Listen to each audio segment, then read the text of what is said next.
Florida man is in custody tonight facing 5 charges, including illegal mailing of explosives. Federal authorities say the arrest comes after they intercepted several additional suspicious packages today. Over a dozen potential explosives have been sent to critics of the president this week. No one has been hurt, but President Trump feels bruised by the media coverage. White House correspondent Mark Irons reports. Good evening, Mark. Good evening, Wyatt. No bombs have detonated in this attempt at political violence, but it has caused the president to blow up on Twitter. The latest packages addressed to former Director of National Intelligence James Clapper and Democratic Senators Cory Booker and Kamala Harris. Tonight, we're learning more about the suspect. Authorities arrest Cesar Sayoc Jr., a 56-year-old man from Florida. He's the suspect behind 5 days of bomb scares.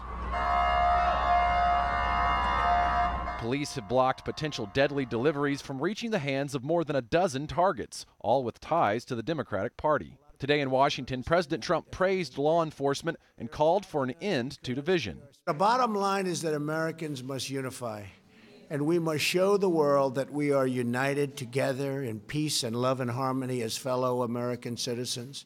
Pictures show the suspect's van plastered with stickers, many of them pro-Trump, others displaying a hate for Democrats. Today, the president said he will do everything in his power to stop political violence. John Brennan, former CIA director, questions the president. Unfortunately, I think Donald Trump too often has helped to incite some of these feelings of anger, if not violence. Implications like that have bothered the president, possibly causing him to lose sleep Friday. He sent this tweet at 3 a.m.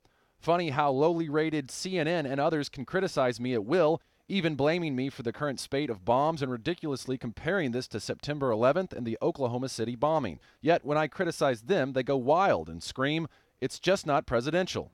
Later, the president got political. Republicans are doing so well in early voting and at the polls, and now this, quote, bomb stuff happens and the momentum greatly slows. News not talking politics. Very unfortunate. What is going on? Republicans, go out and vote. In the meantime, President Trump is appealing to African-American voters before the midterm elections. Today, he hosted the Young Black Leadership Summit in the East Room of the White House. You are not afraid to stand up for your beliefs or stand against injustice.